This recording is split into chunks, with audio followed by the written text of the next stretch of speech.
the and then we'll share the Parsha in a nutshell, and then we will get into things. Here we go.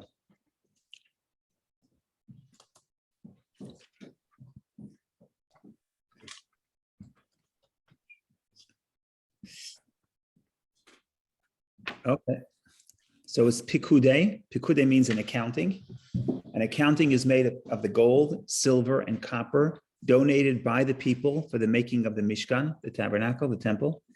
Bitzalel, Ahaliav, and their assistants make the 8 priestly garments, the apron, breastplate, cloak, crown, hat, tunic, sash, and breeches, according to the specifications communicated to Moses in the Parsha of Tetzaveh.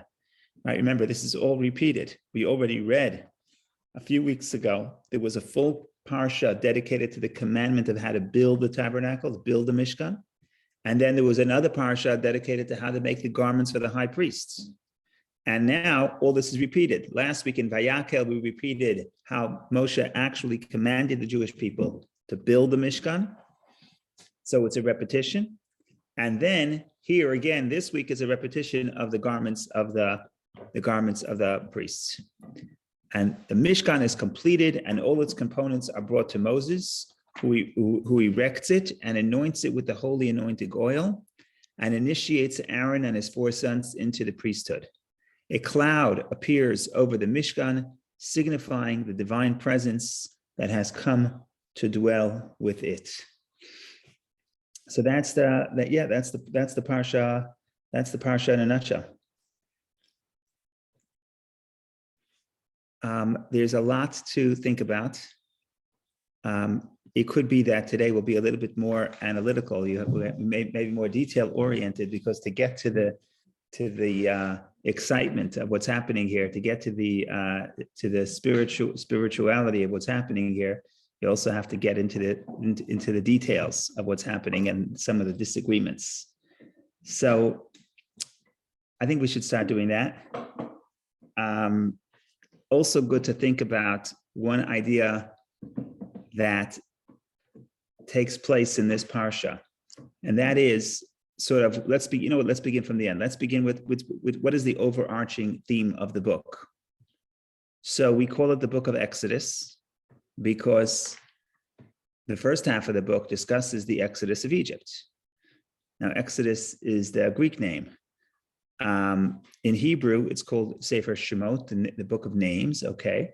But it also is described in the Medrash as really the book of Exodus, or more specifically, the book of going from darkness to light. So that's the overarching theme of the book. Now, it's easier to identify this theme in the beginning of the book, the first half of the book. The first half of the book really discusses the slavery in Egypt, and then the exodus from Egypt and its aftermath. In other words, the splitting of the sea when the Egyptians chased the Jews, and eventually they were drowned in the sea, and the song that followed. So that's really the first half. I would say the first third. It's a little bit more than a third, but for the sake of simplicity, I would say the first third. The first third of the book is the theme of the Exodus. We were enslaved, we were in bondage, and then we achieved freedom. Wonderful, beautiful. I understand why we refer to the book as the book of Exodus, or the book of going from darkness to light, because we went from the darkness of slavery to the freedom to the light of freedom. Okay, but then there's another 2 sections to the book, and we want to figure out, is there really one overarching theme? What's the next section of the book? So the middle third of the book is the giving of the Torah. So it's not really a full third, but you hear the giving of the Torah. We get the 10 commandments. There's a full portion of the civil law, mishpatim. And then also a little bit later, it's not exactly divided this way, but a little bit later, we read about the receiving of the second tablets after the first tablets have been shattered by Moshe. But I think you can all call it, that's the middle part of the book, would be called the giving of the Torah. And then the last third of the book, even though it's probably a little bit more than a third, the last section of the book is the section that discusses the building of the Mishkan, the building of the tabernacle. So that's the 3 themes. And the question is, what's the connection between these 3 themes? So we have Exodus from Egypt, theme 1, receiving of the Torah, theme 2, and theme 3 would be building the Mishkan, which culminates in this week's Parsha when God dwells on the tabernacle. Okay, so if you had to put all these ideas together, how do you thread these three stories, which seems to be three separate stories? But once you go a little bit deeper, you see it's the same story. And that's alluded to with what the Medrash says, that the theme of this book is going from darkness to light. That's the theme. Now there are three dimensions of what does it mean going from darkness to light. So we'll start from the beginning. The first step of going to darkness to light is physical darkness to physical light. That I mean physical darkness when the lights are off. I mean physical oppression to physical freedom, right? So the darkness would mean in the beginning of the book, which talks about how the Jewish people are oppressed, how they're enslaved, and how they suffer and call out to God. So that's obviously negative, obviously dark. And then we get the freedom, and that's the spiritual, the light of freedom. Wonderful.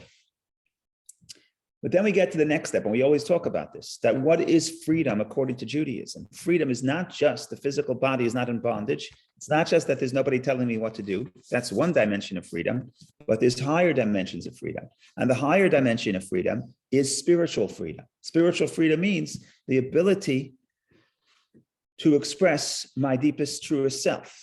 Right? That's freedom. What is different interpretations of what philosophically, what does freedom mean? Freedom could, the simple level is free choice. If I can choose this flavor of ice cream or that flavor of ice cream, then I have freedom. Okay, that's fine.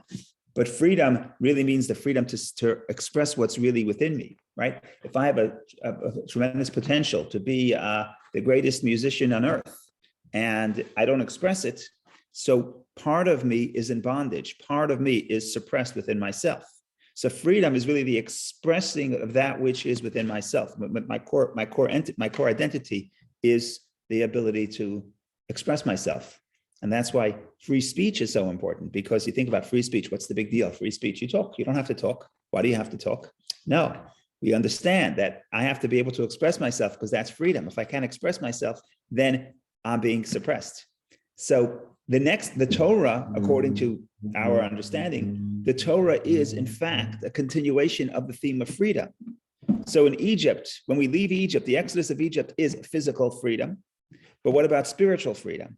Spiritual freedom is the giving of the Torah, because then we can express our true identity. When we're able to live a life consistent with our true essence through the Torah, that is a definition of freedom. And I don't want to elaborate upon this, but we know that the sages say that the word, the same word for, there's a word that says, the Torah says that the words of God are engraved on the tablets, charut, engraved. And the sages say, because the Torah doesn't have any vowels, you can read it charut, engraved, and you can read it cherut, freedom. And the sages say that ein lecha ben chayrin, there's no free person unless the person studies Torah. There's no true freedom. True freedom only comes when you study Torah, because expressing your soul is what freedom really means. Okay, so what do we have? We have darkness of slavery to light. We get out of slavery. Then we have the darkness of confusion to the light of Torah. Now we have the Torah. Now we know how to live. And now we're in a place of light. Okay, wonderful. The problem, not the problem, that's not the end of the journey. Why is not that the end of the journey? Because if you look at the Torah and you see actually what Hashem told us, the Torah gives us moments of light, gives us the commandments, and each commandment is an opportunity to express our soul, and each commandment is an opportunity to connect to God and place us in spiritual light, okay? But we have moments of light. But what about most of our day? Most of our day is not devoted to the study of Torah or performance of the commandments. Most of our day is in the mundane. Most of our day, we're busy, just trying to survive in the physical world, engaged in material pursuits.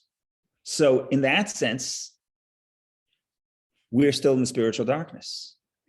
And this is really the theme of the end of the book. What's the end of the book? The last 5 portions that we discussed, 4.5 portions that we discussed, the portions of building the Mishkan, because as we say every time, we keep repeating it because it's so important. What does the Mishkan represent? The Mishkan represents that you're taking the physical possessions of the world and building a house for God. In other words, you could create a home for God within your physical life. If your physical life is here to house God, if your physical life is here for a higher purpose, as we discussed in the JLI this week, then you're making a home for God, not only when you're studying Torah and doing the commandments, but also when you're going out to amass gold, silver, and copper, and all the other materials. So now let's revisit. What does the book talk about? It's a book about how to get from darkness to light in all three dimensions: physical darkness, physical slavery to physical redemption. And then you get to spiritual darkness to the Torah, which is spiritual light. But the Torah only illuminates part of our life. The Mishkan is really the theme of the Mishkan. The symbolism of the Mishkan is the ability to illuminate our entire life with the light of making a home for God. Because the big idea here is that God dwells in the Mishkan, in the home we make for him. How do we make the home? With material possessions. And that's what we do in our life every day. So that's the introduction, thinking about the general idea of the book in general and the theme of the book in general. Now we want to get into some detail. Now I'm giving you a warning that this may be a little technical, just a little technical, but you hang on there. There's some excitement at the end of the tunnel. Okay, what happens in this parsha?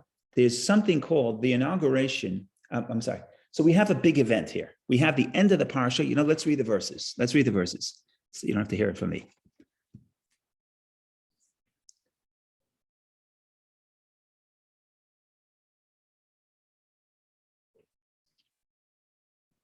So I'm looking at the final reading of the parsha. So it should be Exodus chapter 40, I believe. Yeah. So Moses builds the temple, and he takes care of all of that. Okay.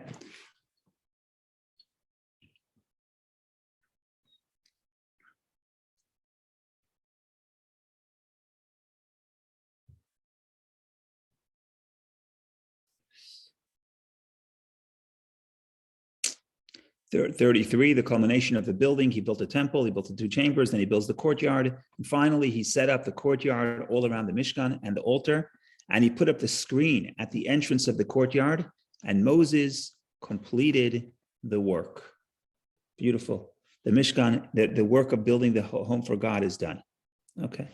And now we have a very powerful verse, 34. And the cloud covered the tent of meeting, and the glory of the Lord filled the Mishkan. Okay, so they've been working for months to be able to create a home for God. Because remember, after the sin of the golden calf, they thought that God has abandoned them, or God doesn't want to dwell within them. In fact, God says, I'm going to send an angel. They say, we don't want an angel. But then ultimately they build a home for God, and God dwells in this Mishkan. You can't see God, but you can see the cloud. So the cloud of God dwells within the Mishkan. Okay. The question is, it's not a simple question. The question is, what day did this happen? Right? Verse 34. And the cloud covered the tent of meeting, and the glory of the Lord filled the Mishkan. When was this? It's not so easy to figure out, but there's ramifications when this was. There's ramifications, and we'll try to figure out what those ramifications are. What do we know about that event? So we know as follows. We know that there was what the Torah referred to earlier in the book as 7 days of Miluim, 7 days of inauguration. So we know there were 7 days of inauguration that the Jewish people built the built a Mishkan and performed the service in the temple for 7 days. And on the 8th day, the divine presence dwelled within the Mishkan. How do I know this? I know this from I know it from earlier in the second book, but I also know it from looking at the third book. So if you bear with me for a second, I'll show it to you within the third book, and you will see why I'm saying that there was 7 days and then an 8th day. So you probably know that there is a Parsha in the third book called the 8th day. But we'll look at inside. So we'll look at it inside, so you don't have to trust me. You'll be able to see for yourself. So I am looking at the portion of Tzav, the second portion of the third book of the Torah.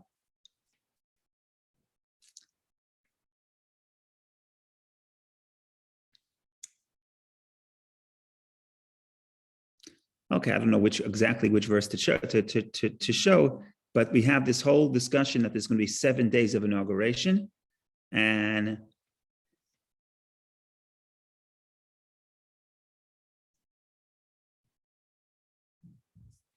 okay, we'll start from the end. So we have a discussion of the 7 days of inauguration, and so the Torah goes at great length exactly what each of the 7 days looked like, all the offerings that were offered in that day, and finally, verse 33. You hear what Moshe tells his brother Aaron and his children, and you shall not leave the entrance of a tent of meeting for 7 days until the day of the completion of your investiture days.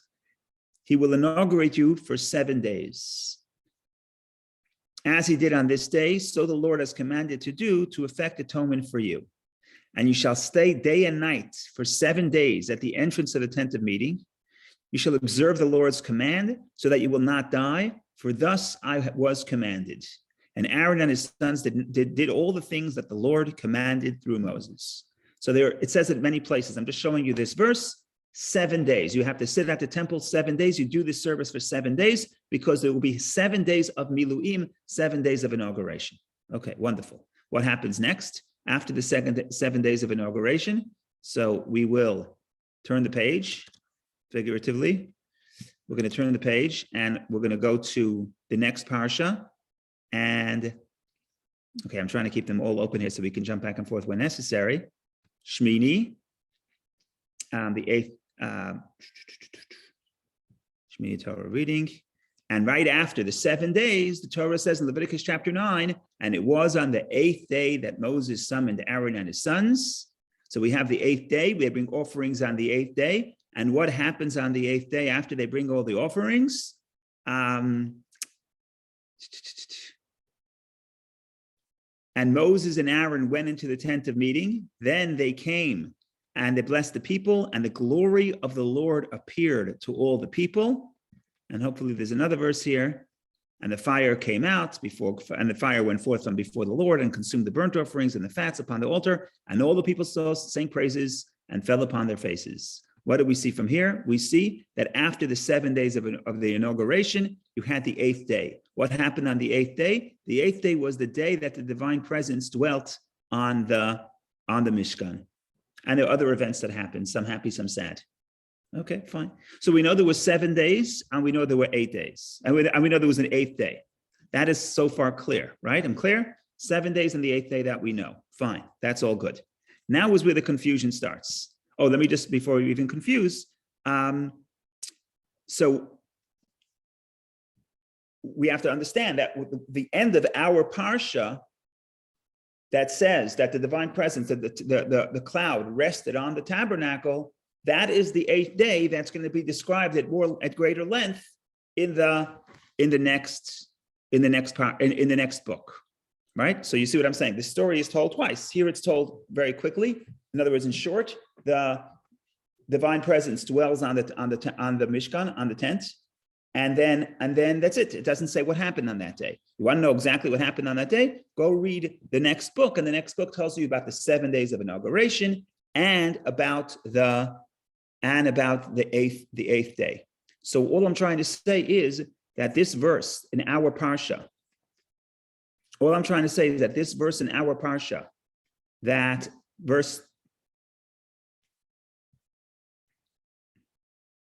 this verse in our Parsha that says, verse 34, chapter 40, and the cloud, right, very close to the end of the book, and the cloud covered the tent of meeting, and the glory of the Lord filled the Mishkan. When did that happen? On the 8th day. What does the 8th day mean? After the 7 days of inauguration. Okay, so far so good, right? Clear. Now comes the confusion. The confusion begins. When is the 7 days? When is the 8th day of inauguration? When is the 7 days of inauguration? When does this all happen? What's the basis of the confusion? Exodus chapter 40, this week's Parsha. The Lord spoke to Moses saying, on the day of the first month, on the first of the month, you shall set up the Mishkan of the tent of meeting. And he tells them what to do. You set up the whole Mishkan, and that's the commandment. The commandment is set up the Mishkan on the first day of the first month. What's the first day of the first month? So I don't want to get into the whole thing, but the first day of the first month is, of course, the first of the month of Nisan, the month of Passover, not Rosh Hashanah. That's not our first month. That's the seventh month. Passover is the first month. He says on the first of the Nisan, the first of the month of Passover. Passover falls out the middle of the month, day 15 of the month. But the first of Passover, which happens to be exactly 1 month from today, the first day of the month of Nisan, which is the month of Passover, that's when you should build the Mishkan. Now, what happened? What is that at the anniversary? So we understand that the month of Passover is a big deal. It's the first anniversary of the Exodus. So the entire month is a special month. But really, the first of Nisan is actually an anniversary in its own right. Why is it an anniversary? Because if you look back at the second book, the book of Exodus, chapter 12, the Torah tells us that God told Moses on the first of Nisan, he says, create a Jewish calendar. On that first of Nisan is when God tells him to create the Jewish calendar. It's the first mitzvah that the Jewish people have been commanded collectively. And that's when God told Moses, you set up the calendar. Today is day 1, the new moon. Today's day 1. Happens to be today's also a new moon. It's Rosh Chodesh today, Rosh Chodesh of Adar, second Adar. But in 1 month, we have Rosh Chodesh of Nisan. He says, today is the new moon. Today you set up the calendar. And in exactly 2 weeks, on the 14th of Nisan, on the 10th of Nisan, everybody will take a lamb to get it ready for the Paschal sacrifice. And on the 14th of Nisan, you'll offer the Paschal sacrifice. And the 15th of Nisan, you'll have your Seder, and that's when you'll be redeemed. That's when you'll go free. So the first of Nisan is a big deal, right? It's the beginning of the month of the Exodus. It's the first time the Jewish people have been commanded a commandment for the collective Jewish people. It's the beginning of the Exodus. It's a big anniversary. And that's why in our Parsha, God says, if you need to pick a date on the calendar, when should you build the Mishkan? When should you build the Mishkan? Oh, of course, build the Mishkan, the first of Nisan. Okay, so it's very clear, right? It's very simple, right? Everything is simple? Okay, again, I don't want to lose you, but I just want to make sure there's a nuance here that's important. So we know like this, we know that there were 7 days and then an 8th day. The divine presence dwelt on the 8th day. That's what we know. And then we know there's a commandment that says, on the first of Nisan, build the Mishkan.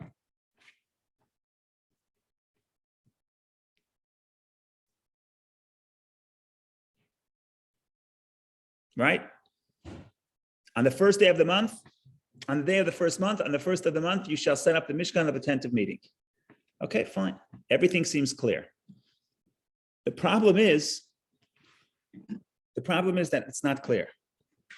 Why is it not clear? There's at least 2 possibilities of what verse 2 is talking about. What should you do on the first of the month? Build the Mishkan. What should you do? And there's at least 2 possibilities. And basically, there's a big debate.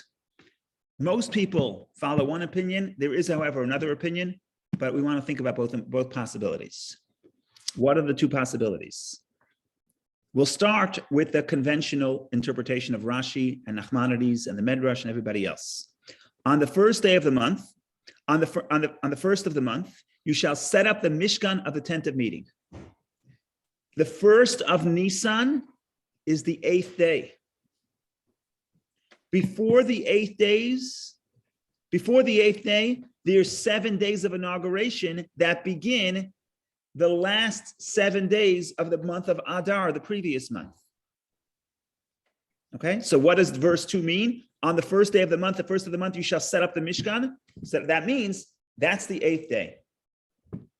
So what happens on the first of Nisan, which we said is a big anniversary? What happens? That's the big deal. That's the day that the cloud sets on the temple. That's the day that the divine presence rests amongst the Jewish people.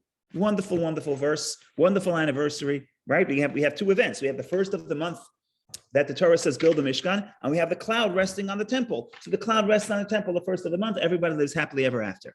The problem is that there's a lot of problems with this verse, with this theory.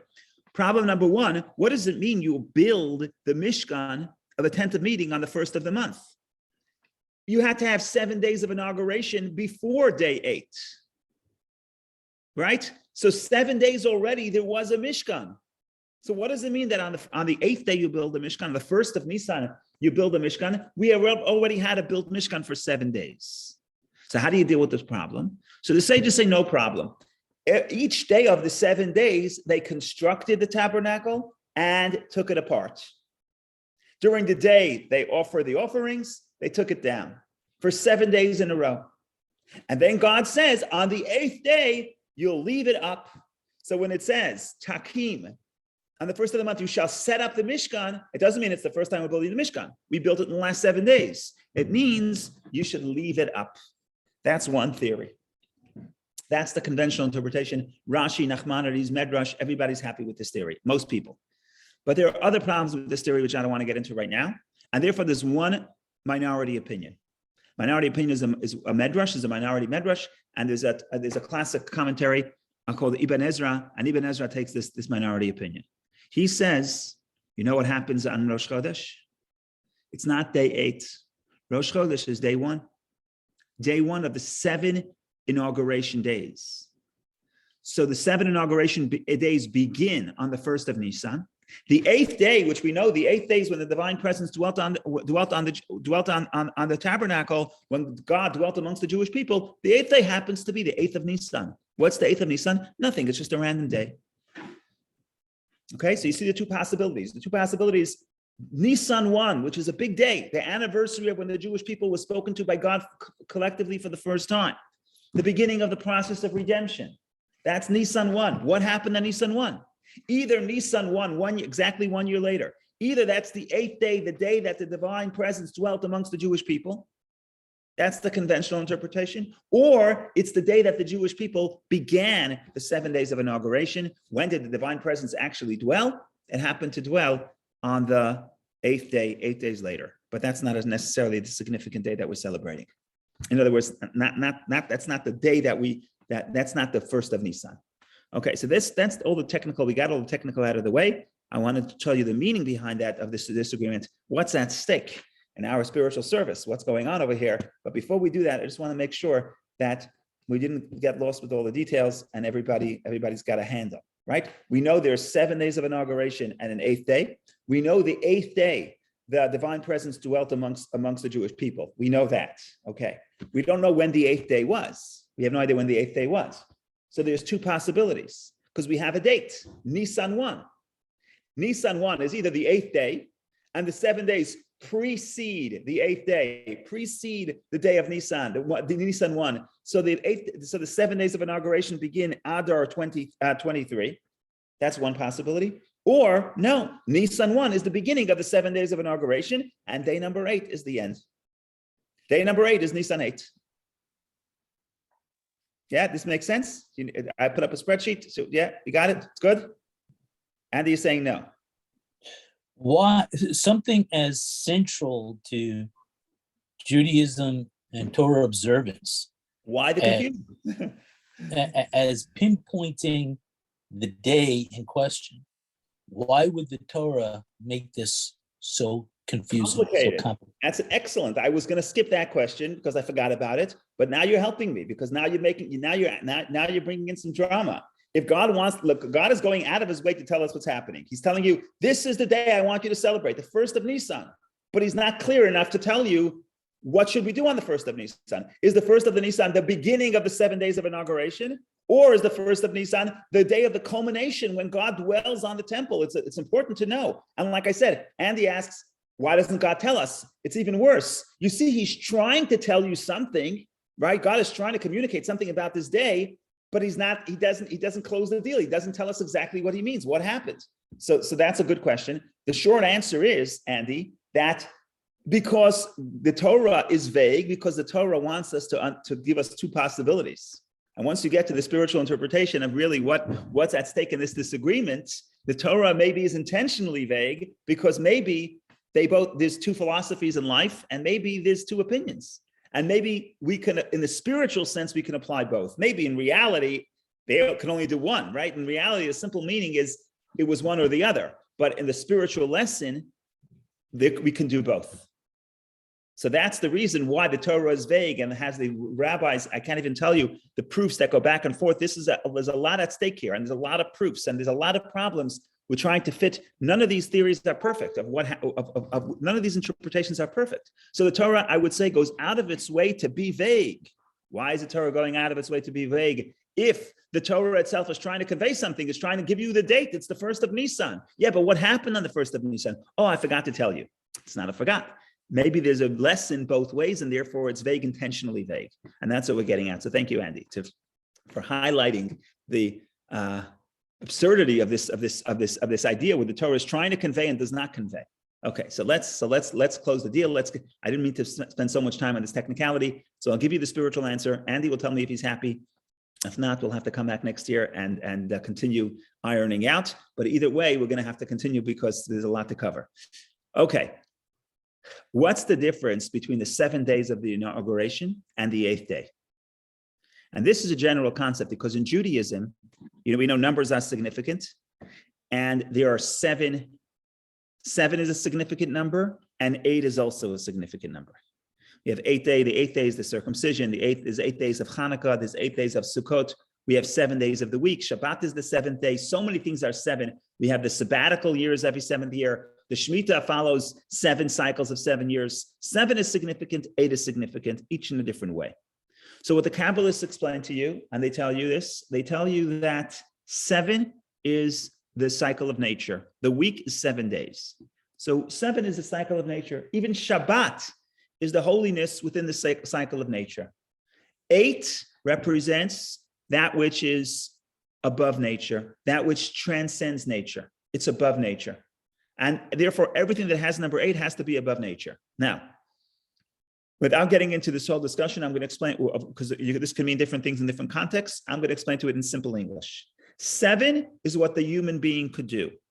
8 is what God can do that the human being cannot do. That's the difference between 7 and 8. I don't have an 8th day of my week, right? People say, what would I do if I have a 25th hour of my day? I don't have a 25th hour of my day. I don't have an 8th day of the week. I have 7 days of the week. 7 represents everything that I can do with my own power. 8 represents after I do everything that I could do with my own power, then God blesses me, blesses my efforts, and gives me more than I could have achieved on my own. But here's the thing, that God will not give me number 8 until I do number 7. That's why 8 follows 7, right? We don't say 7 and 1. We say number 8. 8 is this paradox, which on one hand, it transcends. I don't have an 8th day of the week. I cannot access it. Only God can give it to me. But God only gives it to me after I do my part, after I do my 7. Now, let's think about this in the context of building the Mishkan. Do we think that we can bring God into this world? That's absurd. God is infinite. We cannot bring God into this world. Only God could make himself dwell in this physical world. We can't bring God. We can't affect anything within God. God is transcendent. God is infinite. We cannot bring the infinity of God into a finite space. It's impossible. We can't do it. Only God can do it. And that's why, when does God dwell in the temple? On the 8th day, not on the 7 days of inauguration. 7 days of inauguration, every day they built the temple, they take it down. It's like, we're trying, nothing's happening. But what are we doing? We're preparing. So the 7 days of inauguration represents we're doing everything in our power. Once we do everything in our power, then God shows up and says, okay, I'm going to close the deal. I'm going to decide to rest in your presence, within your handiwork, and I'm going to sort of respond to what you did in creating the home for God, but I'm going to make it happen because only God could make it happen. So that's the difference between the 7 days of inauguration and the 8th day, because you ask, what's the point of 7 days of inauguration? What's the point of every day building the Mishkan, doing all the services, taking it down? The divine presence did not dwell. The Medrash discusses how frustrated the Jews were because they thought we did all the service, we should see some excitement, the way they saw on the 8th day. The 8th day, the fire comes forth. Or the way it's described in this parsha, the cloud descends on the altar. On the tent of meeting. So no, but it doesn't happen in 7 days. 7 days is what the human being can do. The 8th day is what God does. And it goes together because God is not going to dwell like I put on tefillin or I eat matzah. This matzah that I eat, do I think that I could bring God into this world? It's ridiculous. God comes into this world because I ate the matzah. In other words, when I do everything I can based on God's instructions, then God says, okay, now I'm going to dwell in what you did. Right? So the matzah itself doesn't do it. It's the fact that matzah is the divine commandment, and God decides that he's going to respond to the human action. That's about matzah. It's about every mitzvah. So every mitzvah has both these dimensions. It's the human participation is the 7 days. It's the divine participation is the 8th day. Now Andy wants to know. Okay, we're not done yet. We're not ready for Andy yet. Now we get to things. So we know we have to have both, and both are important. It's about what I do, and then it's about what God does. Wonderful. Now we know we're building the Mishkan on the 1st of Nisan. 1st of Nisan is a special day. It's a day of celebration. Okay. First anniversary of the beginning of the Exodus process. Wonderful. It's a great day. Now the question becomes, ladies and gentlemen, what are we celebrating? Is the 1st of Nisan, day 8, celebrating what God does? Or is the 1st of Nisan celebrating the beginning of the 7 days of inauguration, what we do? In other words, what's greater in a sense, right? What are we celebrating? What's more exciting? The culmination that God finally dwells in what we do? Or do we celebrate the process? Do we celebrate the idea that we are striving to create something, even though it's not been created yet? But we're celebrating our own effort and our own labor and our own commitments. And that's the celebration. So which one are we celebrating? Which one is greater? Now, Andy, now you understand why the Torah is intentionally vague. Because they each have an advantage. There's a certain celebration when the work is culminated, when we did everything we can, and then God came into the temple. What a wonderful celebration. Yeah, but that's what God did. Or there's also a celebration, what I did, what the people are doing. The people are struggling to create a home for God in this world. It's like now, eventually the 8th day is like Mashiach. Mashiach comes, God will come into the world will achieve perfection. But that's after the human being for 6,000 years have been trying to correct history, correct the world. Eventually, God will come into the world and God will correct the world. But he will only do it after we do our part. So what's the celebration? Is the celebration the end of the journey? Or is the celebration that we celebrate now and we rejoice with what we are doing in the process, even though the process has not been culminated? So what we see here is there's 2 things to celebrate. The Torah is vague of which one is the correct interpretation, because maybe the Torah is telling us there's 2 things to celebrate. There's a celebration of day 8 and there's a celebration of day 1. And both are significant. And which one do you want to follow? Well, different people have different ways of looking at it, but ultimately the Torah gives room for both, because both are room for celebration.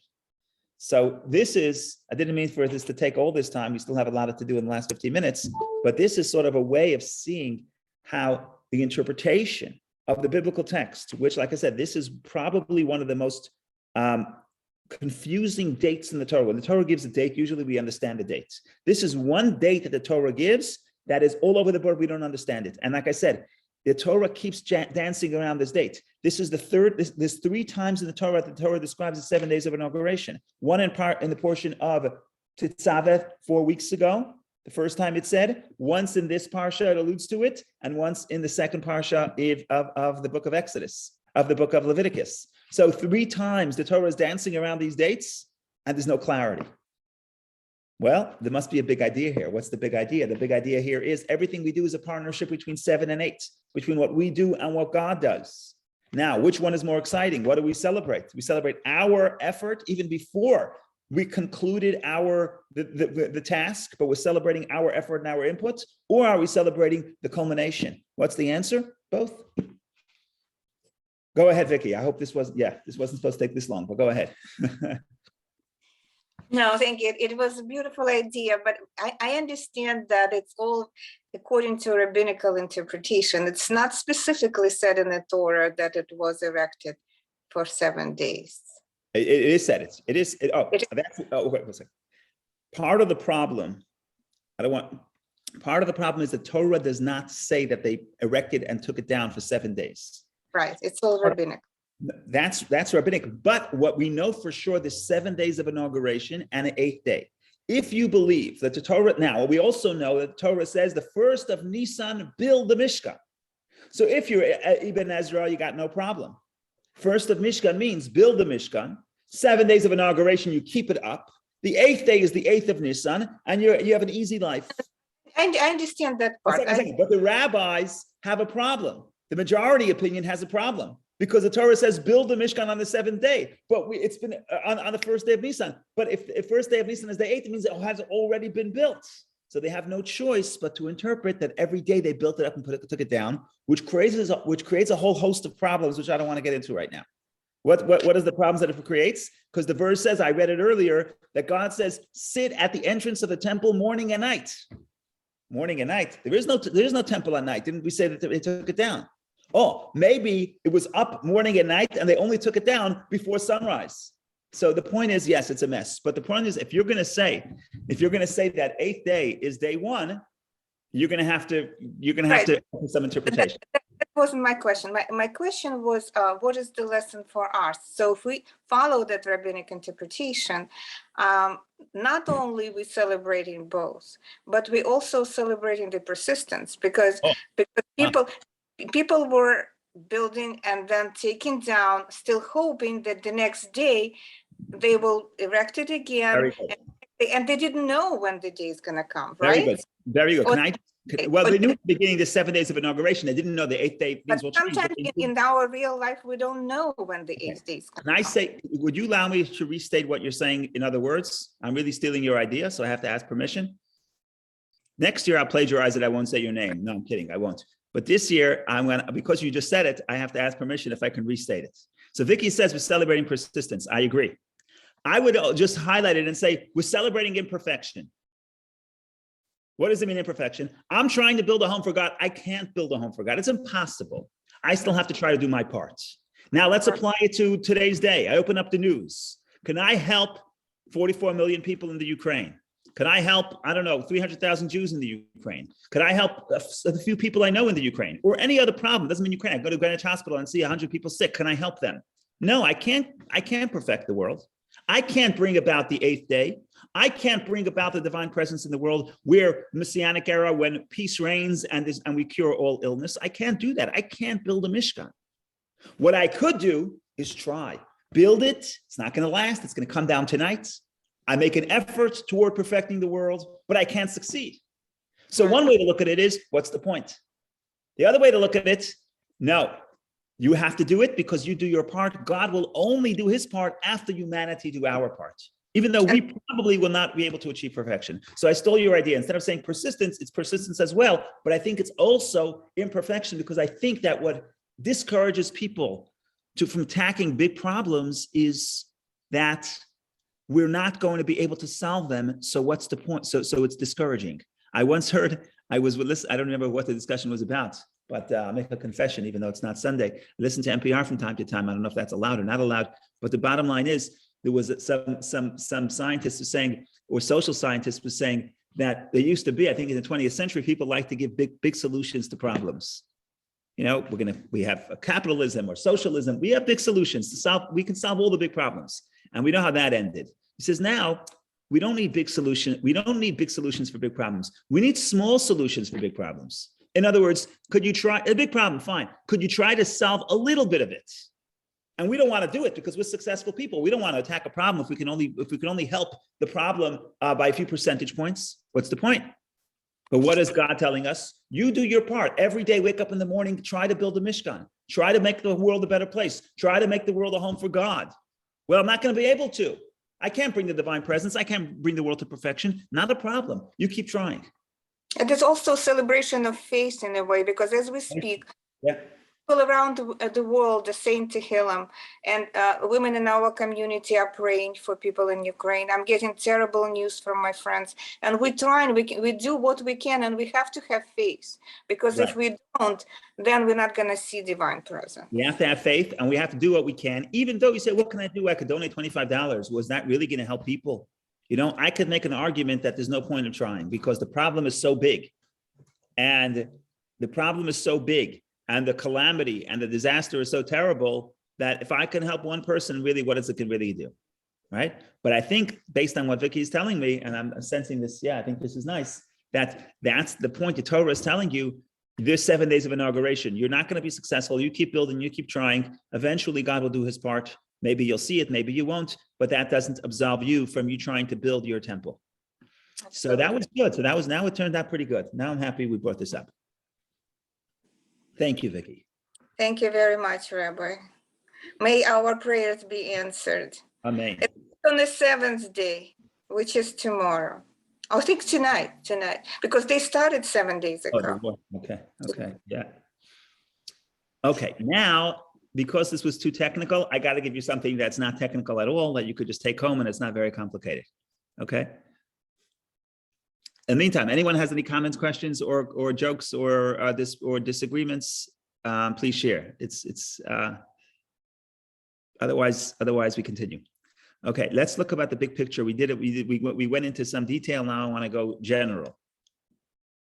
When you read the portion, you get the impression of there's a construction site. Moses is making, and he's building, and he's building, and he's building. And one way to think about it, what does this remind you of? This reminds you of God constructing the world. God also builds in the 6 days of creation. What happens after God builds the 6 days, creates the world in 6 days? So you have God creating in the 6 days, creates this on this day, that on that day, keeps going and going, 7 days. Well, really 6 days of creation. And then you get to an interesting word. The word is vayechulu. You may know it from the Shabbat prayer. You may know it from the Friday night Kiddush. We say Yom Hashishi, the 6th day, which is the end of one verse. And then you say Vayechulu Hashamayim va'aretz. If you're not Sephardic or you're not Chabad, you probably start Vayechulu, because we say Yom Hashishi, it's just to put in God's name. It's Kabbalistic stuff. But everyone knows, if you know the literature, everyone knows Vayechulu is a very famous verse. Vayechulu Hashamayim va'aretz, heaven and earth had been concluded. And there's also a mystical meaning of Vayechulu. The Hebrew word Vayechulu, to conclude, is the same word as Kala, bride. What does concluding have to do with the bride? Because the word Kala comes from the word Kalta nafshi, my soul yearns, my soul pines. That's the love between male and female. And on Shabbat, we sense the yearning of the world to connect to spirituality. But without getting into all that, let's just stay simple. I promise it's not going to be technical, so I'm going to stay simple.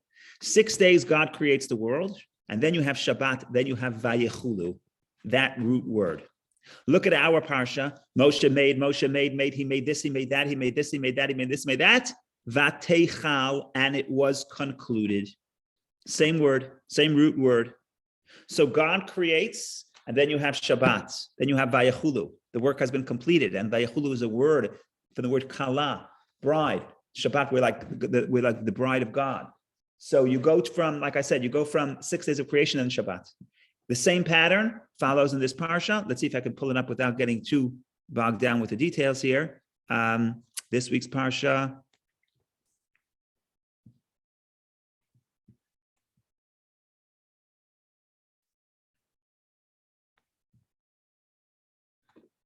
They don't trust me. This process, okay. Checking your browser. Okay, yeah, good. Okay. Parsha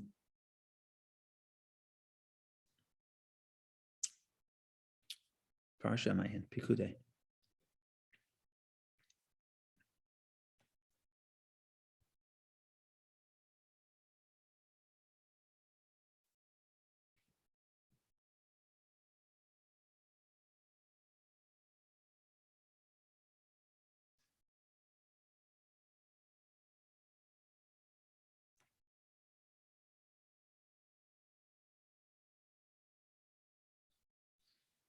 So you have verses and verses of how they build it. That's chapter 39. 33 has Vayachal. Yeah, 32.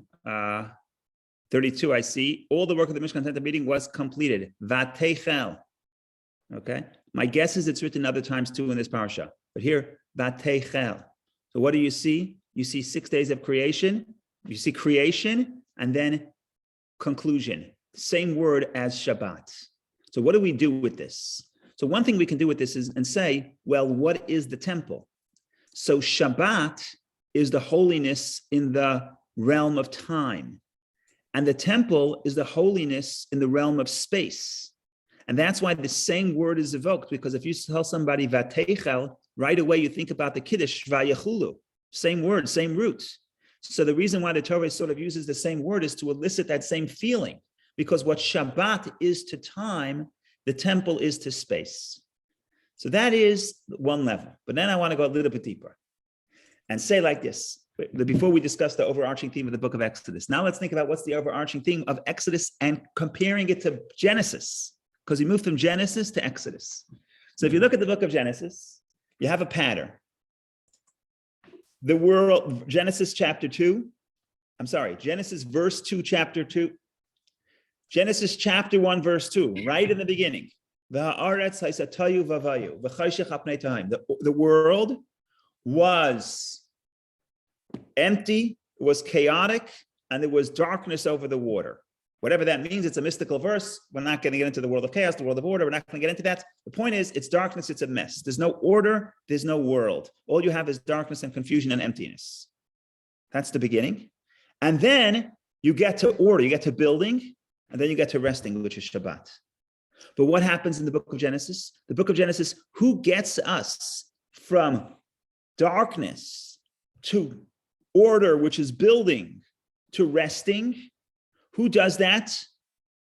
Not Adam. Adam wasn't created yet by the seventh day. It's God. But Adam was created the sixth day. God takes the world that was in a state of darkness, creates order. 6 days of creation is implementing order upon the chaos of reality, and then creates the notion of Shabbat, of holiness, of holy time. And that's the book of Genesis. More or less, it's what God does for the people. Comes the book of Exodus, we have the same pattern. We have darkness. We got plenty of darkness and chaos in the book of Genesis, the first many portions, the slavery. We have plenty of chaos, plenty of darkness. Then we have construction, the construction of a temple. And then we have the conclusion, Shabbat. But what shifts in the second book? What shifts in the second book is what moves us from darkness to building to resting is the human being.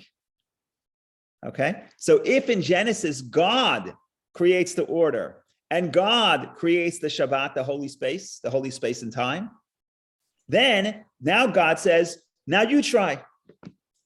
And that's the shift that happens within the person from reading the book of Genesis to reading the book of Exodus. Reading the book of Exodus is, okay, the world is dark. What am I going to do? How am I going to build? And ultimately we build, and then we create holy space. And that's the conclusion of the book, where the divine presence dwells and blesses our actions. But that's a big shift. In other words, who are we expecting to perfect the world? In Genesis, it's wonderful. Steve Strake always reminds me that the world is good, right? It says so many times throughout creation, God made it and it was good, it was good, it was good. In the book of Genesis, we expect God to bring about the good, to build in a good way, in an organized way, and ultimately till we reach the level of Shabbat, which is holiness, which is the culmination of the entire week. Okay? That's the book of Genesis. What does the book of Exodus do? It says, okay, God did that. God showed you how to do it. Now we take over. Now the human being takes the driver's seat. So we can't correct the whole world.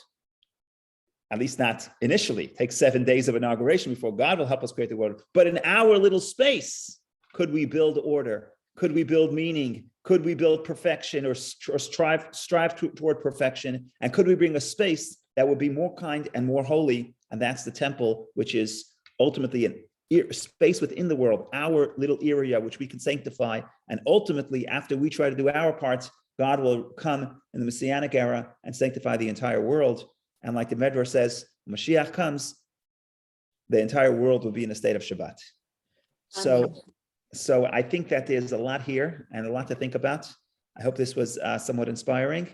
There's good news and the bad news. The good news is we finished the second book. The bad news, no, I'm only joking. Next week, the bad news is that it's the book of offerings and sacrifices, which seem very arcane and not relevant. The good news is, you come around, you'll see how it's very relevant to our life, as is every verse and every letter in the Torah. So I'm looking forward. Oh, we forgot to do our custom, which is to conclude, to read the end of the book and to say chazak, chazak, v'neit chazek. So please stay on for 1 minute.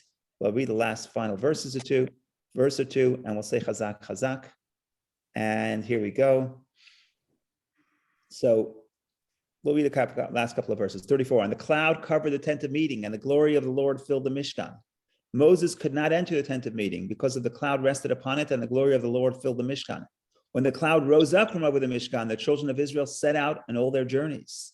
But if the cloud did not rise up, they did not set out until the day that it rose. For the cloud of the Lord was upon the Mishkan by day, and there was a fire within it at night, before the eyes of the entire house of Israel in all their journeys. Chazak, chazak, be strong, and may we be strengthened. Mazel tov. Congratulations for finishing the second book. May God give you many long, healthy years to be able to continue studying Torah and discovering the many layers of meaning and holiness within the Torah. Thank you for joining. Wonderful day. Thank you, Rabbi. Thank you, Mark. Thank you, Rabbi. Thank you, Rabbi. Thank you. Rabbi, thank you. Thank you, Steve. Have a wonderful day, everybody. Be well. Is this what you're writing about this week? No, this I didn't realize how good it was until Vicky helped me get to it. So I already wrote something, which I was going to say today, but I didn't get to it. So like I think Mark Twain said, if you want to make God laugh, just make some plans. And then that's pretty funny. Okay.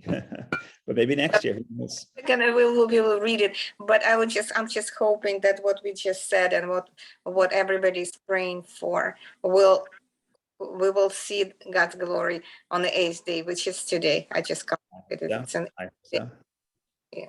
and Yeah. God give us strength and give people who are fighting for. I have my first cousin is in Kharkov with many children. I don't even know how many, but many of her own children. It's pretty scary. I don't know what's going on over there. Yeah, the Kharkiv is in ruins. Kiev is being bombed non-stop. In Zaporizhia, in my hometown, people are hiding in the basement of the synagogue. It's unbelievable. Rabbi Troy is hosting 450 people, Jewish or not. And next to Zaporizhia, there is a nuclear power station, the largest in Europe, and people are blocking the entrance. Like and hundreds, I saw the movie, hundreds of people are blocking the entrance, so there is no another nuclear disaster. Oh my. Wow. So, true heroes. So may God give them strength. Amen. That's that. Chazak. And on this side, Israel's preparing for bringing in many refugees, and some of the shluchim have already come over and have gotten places. Thank God. Yeah. Yeah, but from Zaporozhye nobody can get out because they conquered all the neighbors. Right. Wow. We should hear good news. That's all I can say. Amen. Amen. 8th day today, which is today. Amen. You convinced me. Okay, now we just have to convince God. Thank you. Thank you very much. Have a wonderful day. Be well, everybody. Take care.